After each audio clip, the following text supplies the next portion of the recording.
এক সপ্তাহ আগে ভাঙনে বসতভিটা হারিয়েছেন শাহ আলম।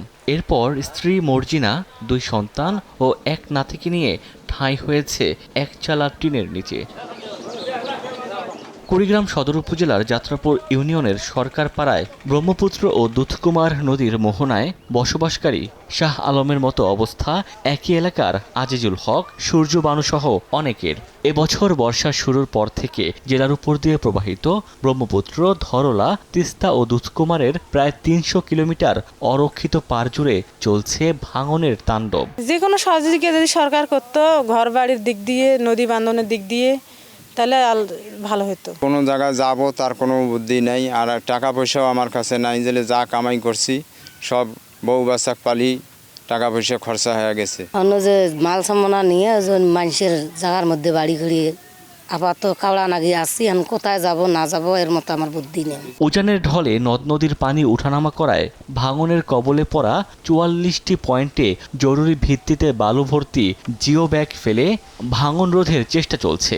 তবে এরই মাঝে কয়েকটি এলাকায় দেখা দিয়েছে ভাঙন। ব্রহ্মপুত্রের ডান তীরেও অর্থাৎ চিলমারি, উলিপুর এবং কুড়িগ্রাম সদর এই জায়গাগুলোর জন্য 2 ফেজে আসলে আমাদের একটি ফিজিবিলিটি স্টাডি রিপোর্ট রয়েছে।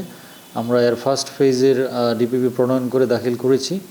এর প্রেক্ষিতে আরেকটি কমিটিও গঠন হয়েছে। কমিটি রিপোর্ট দিলে সেটি আমরা প্ল্যানিং কমিশনে পাঠাবো। করতোয়া নদীর তীব্র ভাঙনে হুমকির মুখে দিনাজপুরের ঘোড়াঘাট পৌরসভার বিভিন্ন এলাকা। তীব্র ভাঙনে বিলীন হচ্ছে বাড়িঘর, ফসলি জমি। দ্রুত ভাঙন রোধে কার্যকর ব্যবস্থা গ্রহণ না করলে ভাঙনে বিলীন হওয়ার শঙ্কা রয়েছে গ্রামের পর গ্রাম। দ্রুত শহর রক্ষা বাঁধসহ প্রয়োজনীয় ব্যবস্থা গ্রহণের দাবি স্থানীয়দের। আমাদের কোনো জায়গা কেনার মতো সমতুল্য নাই। নদী ভাঙে যাওয়া, কোনো সরকার বাঁধ দিবে তাও দেয় না, কোনো সরকার কোনো দেখশুনি করে না। এখানে আমি যেখানে দাঁড়িয়ে আছি, আমাদের গ্রামটা এখান থেকে 1-1.5 কিলো ফাঁকে ছিল।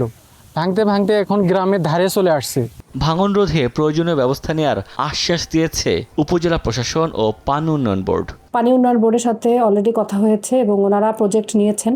ওখানে হয়তো জিও ব্যাগ দিয়ে আমাদের পাড়টাকে বাধ্যাই করে আপাতত পাড় ভাঙার থেকে আমরা রক্ষা করে পরবর্তীতে এই ঘরগুলোর বিষয়ে আমরা একটা ব্যবস্থা নেওয়ার ব্যবস্থা করছি।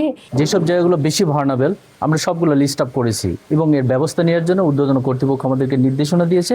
সেই অনুযায়ী আমরা ব্যবস্থাও নিয়েছি। 18.63 বর্গ কিলোমিটার আয়তনের ঘোড়াঘাট পৌরসভায় 60,000 লোকের বসবাস। ওমর ফারুক, সময় সংবাদ।